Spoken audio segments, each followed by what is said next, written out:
Clear हो गया आपको कि यह पुस्तक संत रामपाल जी ने नहीं लिखी है? क्योंकि संत रामपाल जी ने अपने 28 वर्षों के भक्ति इतिहास में लाखों की संख्या में वीडियो सत्संग किए हैं।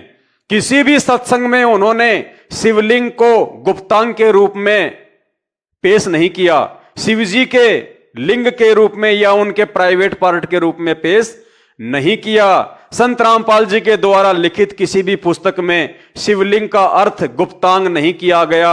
आज से पहले उनकी बहुत सारी पुस्तकें आपको मिल जाएंगी जेल जाने से पहले उनके द्वारा लिखी हुई। यह केवल उनके जेल जाने के बाद उनके नाम की आड़ में उनके परिवार के द्वारा जगह जगह फर्जी आश्रम और नाम दीक्षा केंद्र खोलकर जो धर्म को धंधा बनाकर अपना रोजगार सेट कर लिया गया है, इन लोगों ने ये पुस्तकें निकालनी शुरू की है। जीता जागता प्रमाण आप भाई बहनों की आंखों के सामने है। और सबसे बड़ा प्रमाण शिवलिंग को लेकर संत रामपाल जी की क्या सोच है, शिवलिंग को लेकर संत रामपाल जी ने क्या कुछ कहा है। संत रामपाल जी शिवलिंग को शिव जी का गुप्तांग मानते हैं या कुछ और मानते हैं, संत रामपाल जी के खुद के मुख कमल से आपको सुनाएंगे, संत रामपाल जी के सत्संग से आपको सुनाएंगे। उसके बाद में सारा आपका भ्रम दूर हो जाएगा कि शिवलिंग क्या है और संत रामपाल जी के शिवलिंग को लेके क्या विचार हैं। उससे पहले आपको ये संक्षिप्त शिव पुराण है, इसमें से आपको दिखाएंगे कि शिवलिंग का अर्थ क्या होता है। तो चलिए अब हम चलते हैं संक्षिप्त शिव पुराण के ऊपर। ये देखिए संक्षिप्त शिव पुराण कोड नंबर 789, सचित्र मोटा टाइप, केवल हिंदी। और कहां से प्रकाशित है? गीता प्रेस गोरखपुर से प्रकाशित है, बिल्कुल ऑथेंटिक है। ओके, संक्षिप्त शिव पुराण, इसका पेज नंबर 42, संक्षिप्त शिव पुराण का पेज नंबर 42। शिवलिंग को क्या कहा गया है? निराकार होने के कारण ही उनकी पूजा का आधारभूत लिंग भी निराकार ही प्राप्त हुआ है, अर्थात शिवलिंग शिव के निराकार स्वरूप का प्रतीक है। यानी संक्षिप्त शिव पुराण में शिवलिंग को क्या बताया गया है? शिव का निराकार स्वरूप। शिवलिंग का अर्थ यहां पे शिव का प्राइवेट पार्ट नहीं किया गया है। शिवलिंग का मतलब शिव जी के गुप्तांग को नहीं बताया गया है। शिवलिंग का मतलब है शिव के निराकार स्वरूप का प्रतीक। कौन सा शिव भाइयों? इसके लिए आपने सृष्टि रचना पढ़नी पड़ेगी, संत रामपाल जी के वीडियो देखने पड़ेंगे। ये वो शिव नहीं है जो ब्रह्मा विष्णु महेश का छोटा भाई है, जिसको हम लोग पूजते हैं ज्यादातर अपने अपने घरों में, जो लोग संत रामपाल जी के ज्ञान से अपरिचित हैं। ये महादेव जी नहीं, यहां के शंकर भगवान नहीं है ये शिव। ये शिव इससे भिन्न है। इनका ये पिता है काल ब्रह्म ज्योति निरंजन। ये अपने तीनों पुत्रों का रूप धारण कर लेता है। कभी शिव का रूप धारण कर लेता है, कभी ब्रह्मा जी का रूप धारण कर लेता है, तो कभी विष्णु जी का रूप धारण कर लेता है। उसके विषय में यहां पे बात हो रही है। अर्थात शिवलिंग शिव के निराकार स्वरूप का प्रतीक है। यानी संक्षिप्त शिव पुराण में भी शिव को शिव जी का लिंग नहीं बताया गया। आगे देखिए, यही कारण है कि सब लोग लिंग का मतलब कोष्टक में यहां क्या किया गया है? निराकार, क्योंकि साकार रूप में तो वो आता नहीं है। और यहां पे लिंग को निराकार रूप क्यों दिया गया? क्योंकि एक समय इसी संक्षिप्त शिव पुराण से आपको यह कथा पढ़ने को मिल जाएगी, आपको दिखा देंगे, सचित्र दिखा देंगे। एक समय ब्रह्मा जी और विष्णु दोनों भाइयों में आपस में झगड़ा हो गया। ब्रह्मा जी ने कहा कि तेरी उत्पत्ति मेरे से हुई है। विष्णु जी ने कहा कि मैं तेरा बाप हूं, तेरी उत्पत्ति मेरे नाभि कमल से हुई है। दोनों में लड़ाई झगड़ा हो गया, गद्दम गद्दा। अब उन दोनों की लड़ाई को देखकर कि आपस में लड़ेंगे झगड़ेंगे और ये अगर लड़ते झगड़ते रहेंगे तो मेरे लिए भोजन का उपाय कौन करेगा? इनका जो पिता है ज्योति निरंजन काल ब्रह्म जो निराकार रहता है, दुर्गा का पति, इन तीनों का पिता ब्रह्मा विष्णु महेश का, जो सामने नहीं आता, गुप्त रहता है अपने ब्रह्मलोक में, जो प्रतिदिन 1 लाख सूक्ष्म शरीरधारी आत्माओं को भून भून के खाता है। ब्रह्मा जी से वो पैदा करवाता है, विष्णु जी से उनका पालन पोषण करवाता है, आप और हमारा, शंकर जी से संहार करवाता है और प्रतिदिन 1 लाख खाता है। तो इसने देखा कि अगर ये आपस में लड़ने झगड़ने लग गए तो मेरा भोजन का बंदोबस्त कौन करेगा। तो इन दोनों का झगड़ा देखकर, वो निराकार नहीं है, वो साकार में है, लेकिन वो अपने आकार में आता नहीं है, जानबूझ के उसने प्रतिज्ञा कर रखी है। उसका रूप देखने लायक नहीं है, भयंकर है, विकराल है, कालजा फट जाए। जैसे महाभारत के युद्ध में गीता का ज्ञान देते समय श्री कृष्ण जी के अंदर भूत की तरह प्रवेश करके वो ब्रह्म ज्योति निरंजन काल युद्ध न करने वाले अर्जुन को अपना विराट रूप दिखा के और उसको युद्ध के लिए राजी कर दिया। तो इन दोनों के बीच में वो एक लिंग रूप में प्रकट हो गया, एक तेजोमय लिंग स्तंभ, बहुत बड़ा एक तेजोमय खंबा जिसका कोई और छोर नहीं। और वो दोनों भाई लड़ाई को तो भूल गए और ये देखने लग गए, यार ये क्या है इतना लंबा चौड़ा। अब वो ऊपर नीचे कई हजारों वर्ष बीत गए, उनको सैकड़ों वर्ष बीत गए, उसका और छोर का पता नहीं चला। उसके बाद में वो काल अपने छोटे पुत्र शिव का रूप बना के उन दोनों के पास में आके प्रकट हो जाता है। अब देखिए आप आगे, यही कारण है कि सब लोग लिंग निराकार और मूर्ति साकार दोनों में ही सदा भगवान शिव की पूजा करते हैं। ये शिव वो काल है। ये देखिए वो चित्र इसी संक्षिप्त शिव पुराण से है। ये है वो तेजोमय लिंग, वो खंबा, वो स्तंभ, ज्योतिर्लिंग, ये है वो। ये श्री ब्रह्मा जी हैं, ये श्री विष्णु जी है। इन दोनों का आपस में झगड़ा हो गया। ब्रह्मा जी बोले मैं तेरे से बड़ा, मैं तेरा बाप। विष्णु जी बोले मैं तेरे से बड़ा, मैं तेरा बाप। इन दोनों के झगड़े को शांत करने के लिए गुप्त रूप से रहने की प्रतिज्ञा करने वाला वो काल, वो ब्रह्म, इस स्तंभ रूप में इनके बीच में आके खड़ा हो गया। ये लिंग रूप बना लिया उसने। लिंग का मतलब प्राइवेट पार्ट नहीं, लिंग का मतलब उस निराकार ब्रह्म ज्योति निरंजन का गुप्तांग नहीं। उसने एक स्तंभ खड़ा कर दिया, एक पिलर खड़ा कर दिया, तेजोमय नूरी चमकता हुआ, जो इस पुस्तक में भी आपको दिखाया गया है। संत रामपाल जी ने भी अपने काफी सत्संगों में आपको समझा रखा है। अब जैसे ही ये लिंग रूप उसने प्रकट किया, दोनों भाइयों ने झगड़ा बंद कर दिया और ऊपर नीचे देखने लग गए। कई हजारों वर्ष बीत गए, सैकड़ों वर्ष बीत गए, इनको इसके आदि और अंत का कोई पता नहीं चला। अब उसके बाद वो काल स्वयं आ गया, फिर अपने पुत्र शिव का रूप बना के। देखिएगा, उन दोनों ने अपने स्वामी महेश्वर का पूजन किया, यानी वो महेश्वर का रूप बना के आ गया, शिव जी का रूप बना के आ गया। सबसे पहले वहां ब्रह्मा और विष्णु ने भगवान शंकर की पूजा की, यानी ये काल जो था ये खंबे वाले रूप को मिटा के उसके बाद में ये शिव जी का रूप बना के उन दोनों के बीच में आके खड़ा हो गया, उनका झगड़ा मिटवाने के लिए और उनको उल्टी साधना पे लगाने के लिए। अब आप देखना कहां से ये शिवलिंग की पूजा शुरू हुई है। जो वर्तमान में हमारे नकली धर्मगुरुओं के द्वारा शिवलिंग की उल्टी व्याख्या करके भगत समाज से जो पूजा करवाई जा रही है, ये कहां से शुरू हुई है। तो ये काल आ गया शंकर का रूप बना के, और फिर क्या किया, ब्रह्मा जी ने और विष्णु ने उसकी पूजा करनी शुरू कर दी। इससे प्रसन्न हो भक्ति पूर्वक भगवान शिव ने वहां नम्र भाव से खड़े हुए उन दोनों देवताओं से मुस्कुरा कर कहा, क्या बोले वो महेश्वर पुत्रों, आज का दिन एक महान दिन है। अरे जबकि ब्रह्मा विष्णु महेश तो तीनों भाई हैं, ये तो सगे भाई हैं। शंकर जी महादेव यानी महेश्वर तो ब्रह्मा और विष्णु के सबसे छोटे भाई हैं। फिर ये महेश्वर यानी शंकर जी क्यों कह रहे हैं फिर उन दोनों को पुत्रों, क्योंकि महेश के रूप में, शंकर के रूप में, शिव जी के रूप में वो काल प्रकट हो गया। और क्या कह रहा है, बेटो आज का दिन एक महान दिन है। और भी बहुत सारे उसने कही।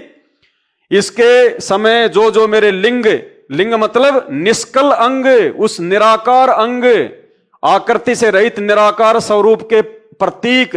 आगे देखिए फिर, यानी हमने निष्कर्ष यह निकालना है कि लिंग का मतलब क्या होता है। शिवलिंग का आंतरिक आनंद की प्राप्ति के लिए शिवलिंग को माता पिता का स्वरूप मानकर उनकी पूजा करनी चाहिए। ये इसका अपना मनमुखी ज्ञान है। शास्त्रों में, वेदों में, गीता जी में इसका कहीं कोई प्रमाण नहीं है, क्योंकि इसका तो मकसद ही है लोगों को उल्टी साधना पे लगाना।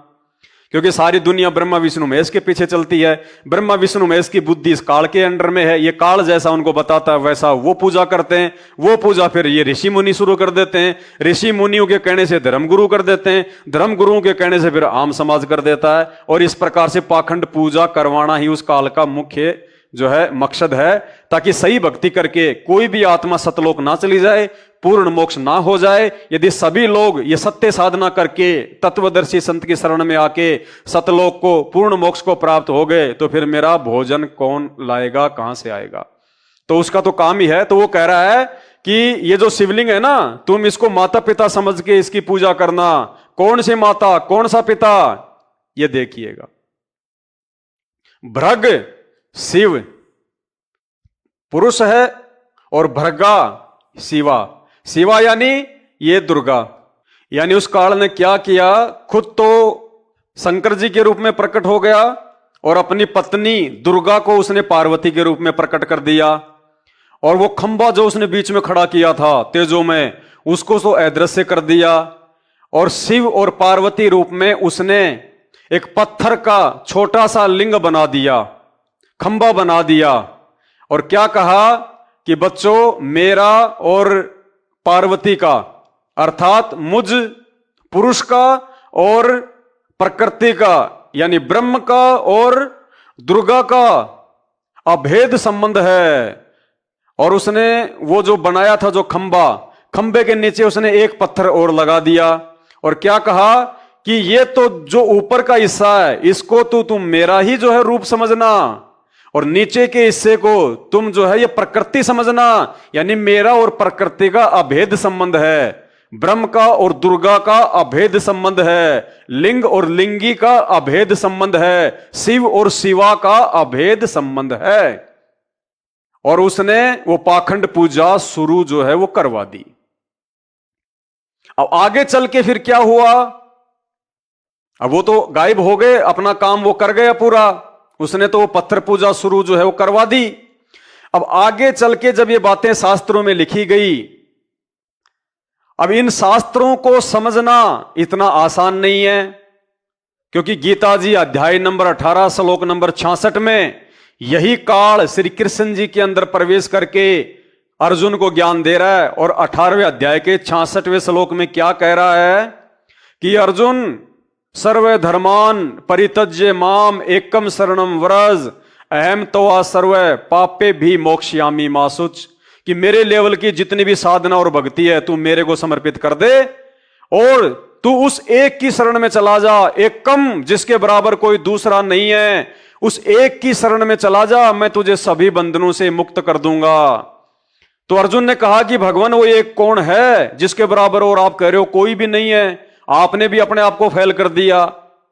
आप तो अपने से अन्य किसी को बता रहे हो कि मेरी पूजाएं मेरे में छोड़ दे, मुझे दे दे सारे ये यज्ञ हवन जो भी तूने ओम नाम की कमाई की है, और तू उस अद्वितीय परमात्मा की शरण में चला जा, उस सनातन परम धाम को प्राप्त हो जाएगा जहां जाने के बाद जीव कभी लौटकर वापस नहीं आता। तो अर्जुन कह रहा कि भगवान वो कौन है, कहां मिलेगा जिसकी शरण में जाने से पूर्ण मोक्ष होगा?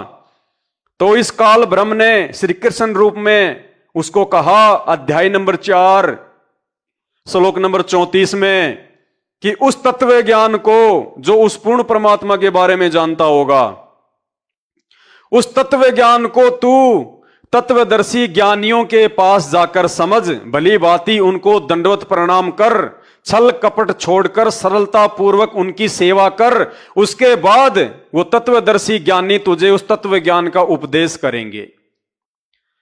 तो ये जो बाद में जो धर्म ग्रंथों में ये सारी बातें लिख दी गई, इन बातों को हमारे यहां के धर्म गुरु उस तत्वदर्शी संत के अभाव में, संत रामपाल जी भगवान की शरण के अभाव में, और 650 साल पहले यही संत रामपाल जी काशी में कबीर जी के नाम से आए थे, उस कबीर जी की शरण के अभाव में पहले, और वर्तमान में संत रामपाल जी की शरण के अभाव में समझ नहीं पाए कि वो लिंग क्या है, वो स्तंभ क्या है, शिव जी के रूप में और पार्वती के रूप में ब्रह्मा विष्णु के सामने कौन प्रकट हुआ था, उसके बाद वो पत्थर का लिंग बना के, नीचे लिंगी बना के किसने ये पूजा शुरू करवा दी?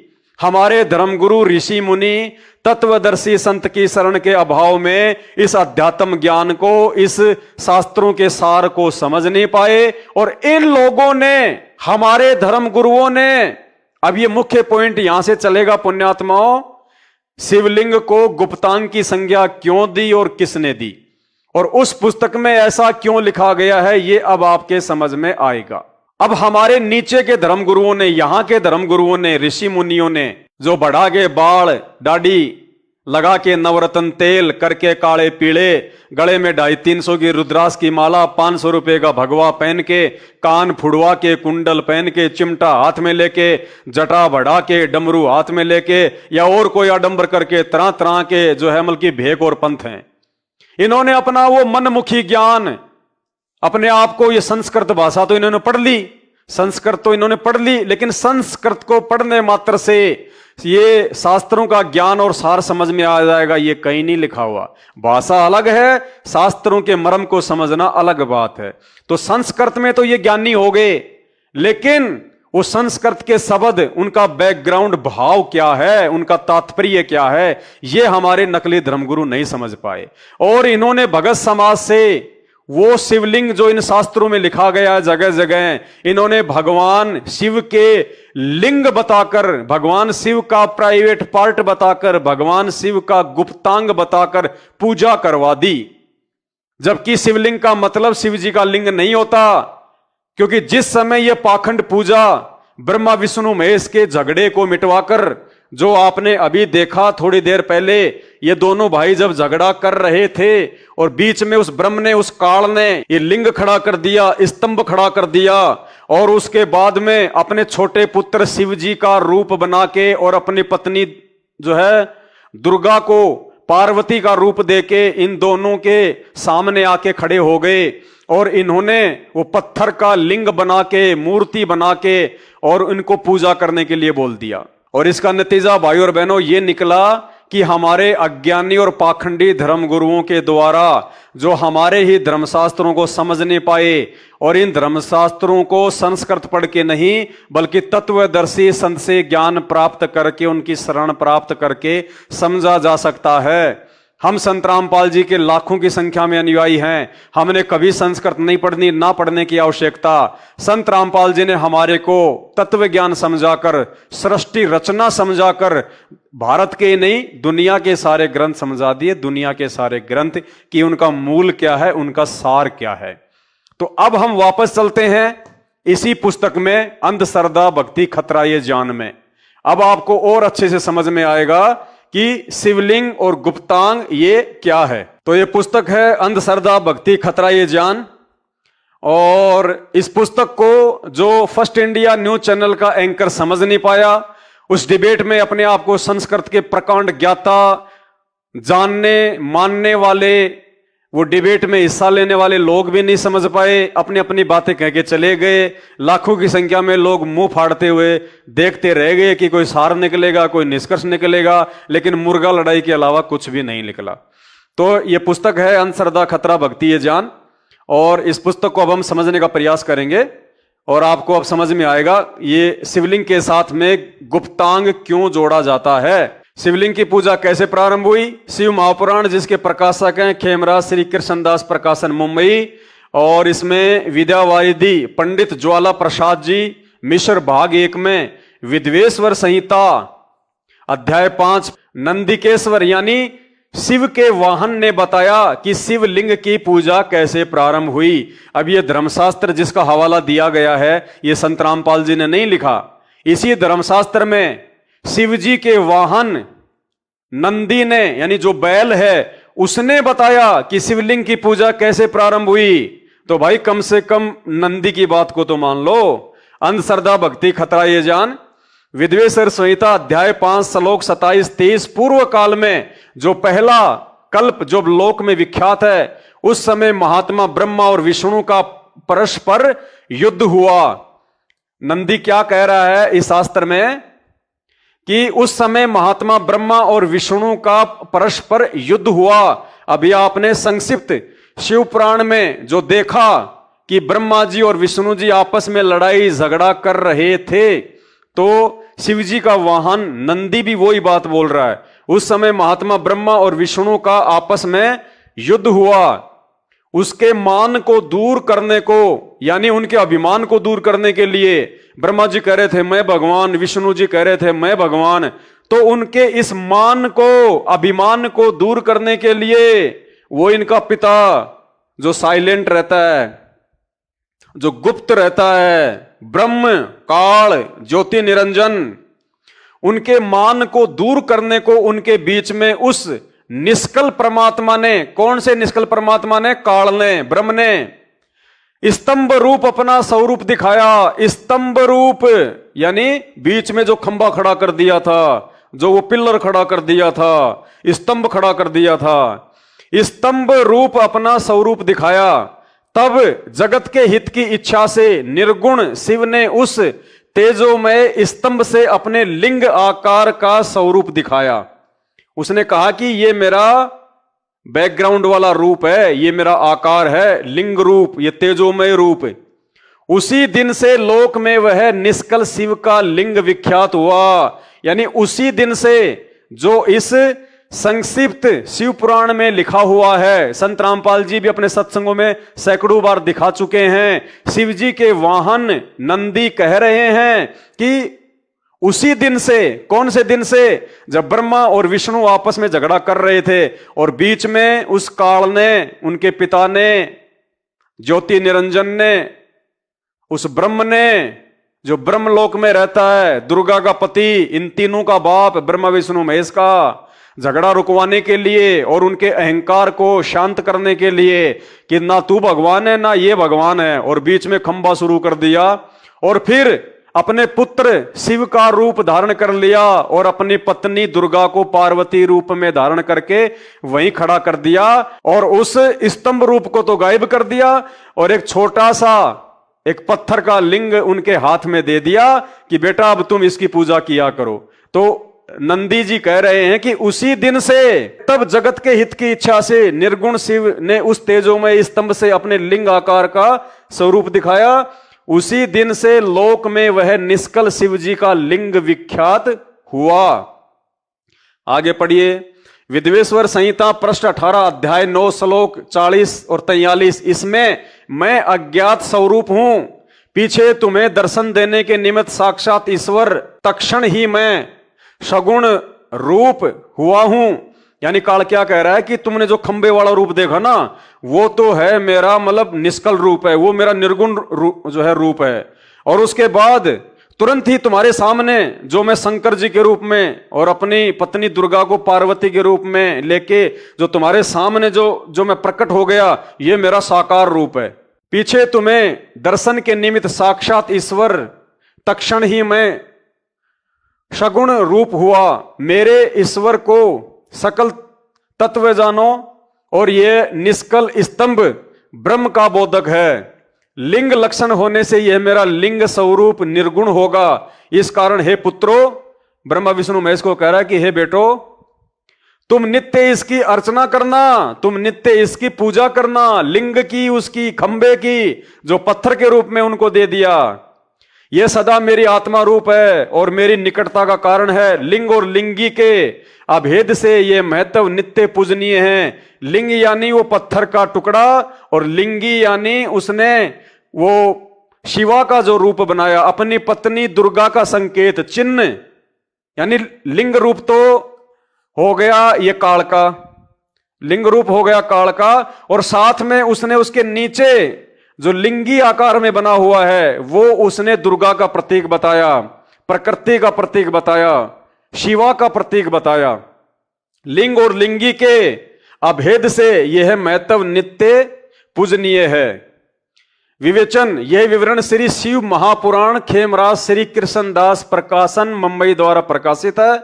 शब्दा शब्दा लिखा है। इसमें स्पष्ट है कि काल ब्रह्म ने जानबूझकर शास्त्र विरुद्ध साधना बताई, क्योंकि यह नहीं चाहता कि कोई शास्त्रों में वर्णित साधना करे। इसलिए, अब ध्यान से पढ़ना, इसलिए अपने लिंग गुप्तांग की पूजा करने को कह दिया।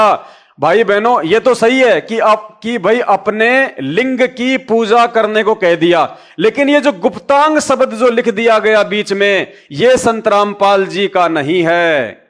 ये गुप्तांग शब्द संत रामपाल जी की तरफ से नहीं है। ये गुप्तांग शब्द, ये प्राइवेट पार्ट शब्द संत रामपाल जी के परिवार वालों ने या उनके भाई बंधुओं ने, ना जाने किसने मनमुखी रूप से इन्होंने यहां पे लिखा है।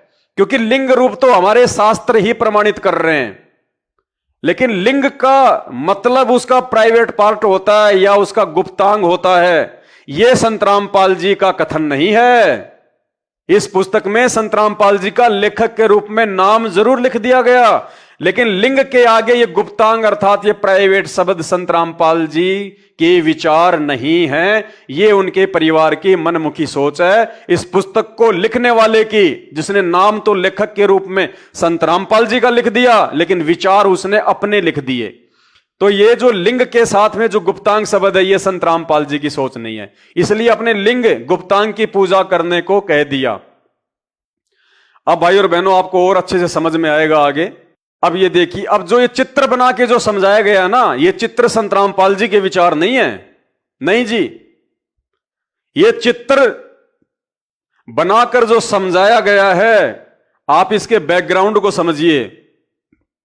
ये चित्र इस पुस्तक में इसलिए बना के समझाया गया है कि हमारे यहां के तत्व ज्ञानहीन, पाखंडी और नकली अज्ञानी धर्मगुरुओं ने उस शिवलिंग को, जो शिव जी के लिंग के रूप में समाज के सामने परिभाषित कर दिया है, शास्त्रों के समझ ना होने के कारण कि शिवलिंग का मतलब शिव जी का लिंग, उन अज्ञानी धर्मगुरुओं की सोच को बताया गया है ये पुस्तक लिखकर कि समाज में अज्ञानी धर्मगुरुओं के द्वारा आम व्यक्तियों से जो पूजा करवाई जाती है शिव की, शिवलिंग की, वो कोई जो है वो स्तंभ रूप की पूजा नहीं करवाई जाती, शिव जी के लिंग को समझकर करवाई जाती है। ये बात समझाने के लिए ये चित्र यहां पे लिखा गया है। इस शिवलिंग की पूजा अंधश्रद्धावान करते हैं, जो शर्म की बात तो है ही, परंतु धर्म के विरुद्ध भी है, क्योंकि ये गीता व वेद शास्त्रों में नहीं लिखी है। यानी शिवलिंग की पूजा का हमारे चारों वेदों में और गीता जी में कहीं कोई विधान नहीं है, कहीं कोई जिक्र नहीं है। यह शास्त्र विरुद्ध मनमाना आचरण है। हमारे नकली धर्म गुरुओं की अज्ञानता का यह नतीजा है कि जैसा उन्होंने धर्मशास्त्रों को समझा, उस आधार से उल्टा सीधा अर्थ उन्होंने समाज को बता दिया, और उन्होंने शिवलिंग को शिव जी का लिंग बताकर, उनका प्राइवेट पार्ट बताकर, उनका गुप्तांग बनाकर आम समाज से ये बेशरम पूजा शुरू करवा दी। कहने का मतलब यह है लेखक का। और इसके विषय में कबीर जी ने क्या कहा है? इस शिवलिंग की पूजा अंधश्रद्धावान करते हैं, जो शर्म की बात तो है ही, परंतु धर्म के विरुद्ध भी है, क्योंकि यह गीता व वेद शास्त्रों में नहीं लिखी है। इसका खंडन सूक्ष्म वेद अर्थात कबीर सागर में इस प्रकार किया गया है। धरे शिवलिंगा बहुविधि रंगा, गाल बजावे गैले, जय लिंग पूजे शिव साहिब मिले, तो पूजो क्यों ना खैले। शब्दार्थ क्या किया है? परमेश्वर कबीर जी ने समझाया है कि तत्व ज्ञानहीन मूर्ति पूजक अपनी साधना को श्रेष्ठ बताने के लिए गैले यानी ढीठ व्यक्ति गाल बजाते हैं, यानी व्यर्थ की बातें बड़बड़ करते हैं जिनका कोई शास्त्र आधार नहीं होता है। वे जनता को भ्रमित करने के लिए विविध प्रकार के रंग बिरंगे पत्थर के शिवलिंग रखकर अपनी रोजी रोटी चलाते हैं। परमेश्वर कबीर जी ने कहा है कि मैं उन्हें बताना चाहता हूं कि यदि शिव जी के लिंग को पूजने से, यानी हमारे नकली धर्म गुरुओं के कहने पर आम भगत समाज शिवलिंग की पूजा शिव जी का लिंग समझकर ही करता है। इसलिए इस पुस्तक का लेखक समाज की छोटी सोच को, समाज की उस छोटी मानसिकता को आधार बनाकर उनको समझाने का प्रयास कर रहा है। और क्या कह रहा है? परमेश्वर क्या कह रहे हैं? कबीर जी ने कहा कि मैं उन्हें बताना चाहता हूं, यदि शिव जी के लिंग को पूजने से शिव जी भगवान का लाभ लेना चाहते हो तो आप धोखे में हैं। यानी शिवलिंग को पूजने से आप ये सोचते हो कि हमें कोई लाभ मिल जाएगा, शिवलिंग की पूजा करने से हमारे घर में सुख शांति हो जाएगी या पुत्र की प्राप्ति हो जाएगी, यानी कोई भी लाभ यदि आप लेना चाहते हो तो आप धोखे में हो। क्यों? यदि ऐसी बेशरम साधना करनी है तो खागड़, खागड़ यानी हरियाणा में खागड़ कहते हैं बैल को, जोटे को, खागड़ के लिंग की पूजा कर लो, जिससे गाय को गर्भ होता है, उससे अमृत दूध मिलता है, हल जोतने के लिए बैल व दूध पीने के लिए गाय उत्पन्न होती है, जो प्रत्यक्ष लाभ दिखाई देता है। यानी कबीर परमेश्वर इस वाणी के माध्यम से कह रहे हैं कि हे नादान प्राणियों, इन नकली धर्मगुरुओं के द्वारा भ्रमित किए जाने के बाद जो तुम शिवलिंग को शिव जी का लिंग समझ के पूज रहे हो, जबकि शिव जी का लिंग नहीं है वो तो उसका तेजोमय रूप है, उसकी शक्ति का प्रतीक है। लेकिन इन धर्मशास्त्रों की जानकारी ना होने के कारण इन अज्ञानी धर्मगुरुओं ने तुम्हें शिवलिंग की जो परिभाषा बताई है कि ये शिव जी का लिंग है, शिव जी का गुप्तांग है, और तुम शिवलिंग को पूजने से जो लाभ प्राप्त चाहते हो, तो कहते तुम धोखे में हो। और अगर शिवलिंग को पूजने से तुम मानते हो कि लाभ मिलता है, तो इससे अच्छा तो जोटे के लिंग की पूजा करो, खागड़ के लिंग की पूजा करो, जिससे गाय या भैंस जो है नई दूध हो जाती है, फिर उससे हमारे को दूध प्राप्त होता है, घी प्राप्त होता है, मिठाइयां बनती हैं, फिर उससे एक बच्चा उत्पन्न होता है जो खेत में हल जोतने के काम में आता है, फिर दोबारा से नई जो है बछियां प्राप्त होती है, फिर बड़ी होके वो भी हमारे को दूध देती है। यानी उस खागड़ के लिंग की पूजा करो जिससे मिलने वाले लाभ बिल्कुल सामने हैं, प्रत्यक्ष हैं, और उस शिवलिंग से तुम्हें कोई लाभ ही नहीं है। तो उस शिवलिंग को पूजने से अच्छा तो किसी खागड़ के लिंग की पूजा कर लो जो तुम्हें साक्षात लाभ देगा। ये भ्रमित भगत समाज को, जो शिवलिंग को शिव जी का लिंग मान के पूजते हैं, उनको समझाने के लिए परमात्मा ने इस वाणी के माध्यम से ये समझाया है। बाकी संत रामपाल जी के विचार नहीं है कि शिवलिंग का मतलब शिवलिंग होता है। उन्होंने तो भ्रमित समाज को शिवलिंग की परिभाषा बताई है। तो अब आपको संत रामपाल जी के मुख कमल से शिवलिंग के ऊपर उनके क्या विचार हैं, शिवलिंग को लेके संत रामपाल जी ने क्या कहा है, वो आपको वीडियो सुनाते हैं।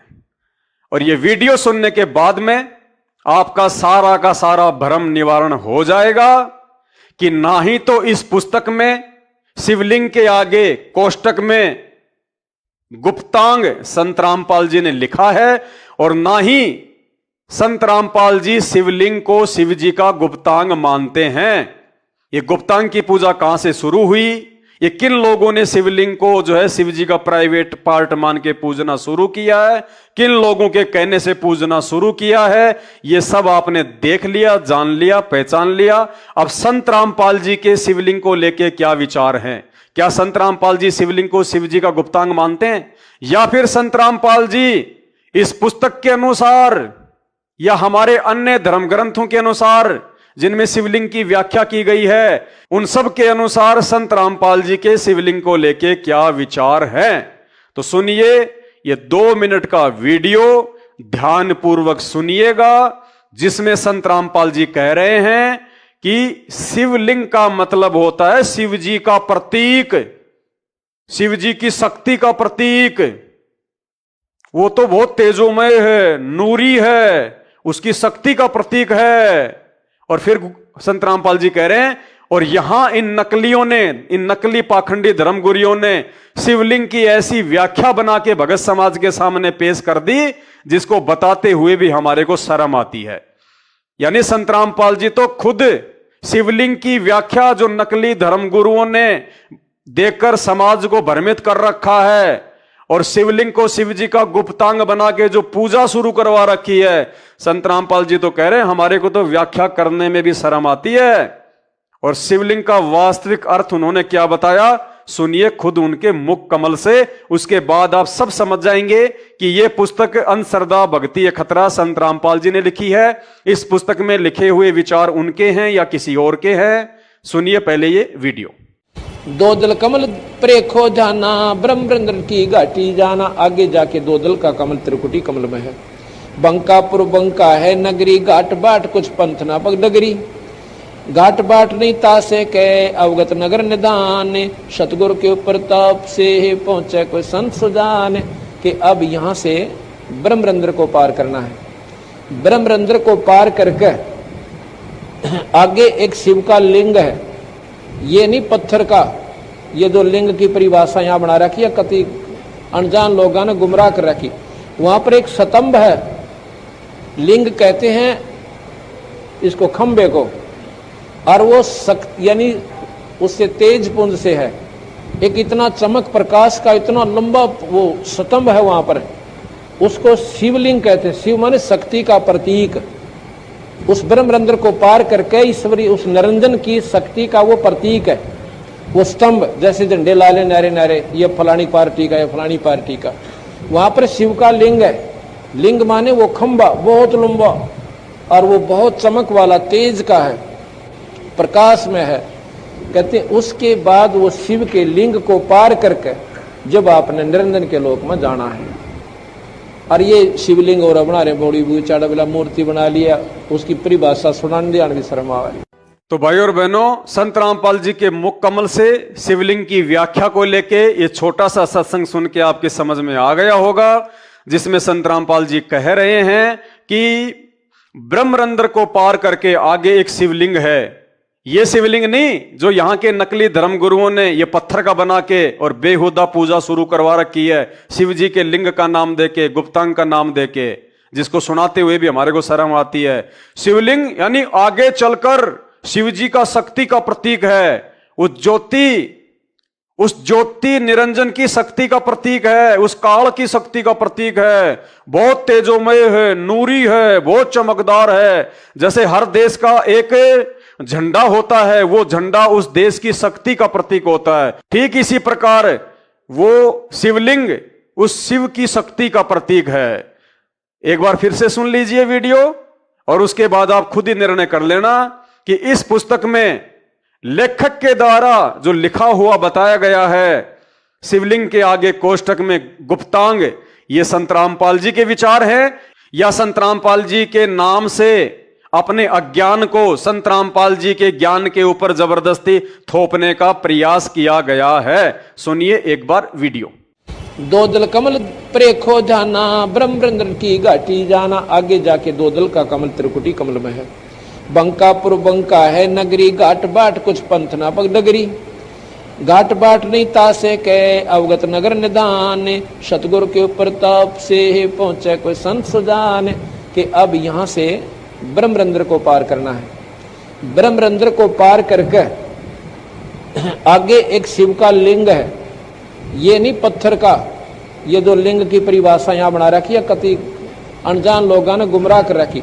वहां पर एक स्तंभ है, लिंग कहते हैं इसको खंबे को, और वो यानी उससे तेज पुंज से है।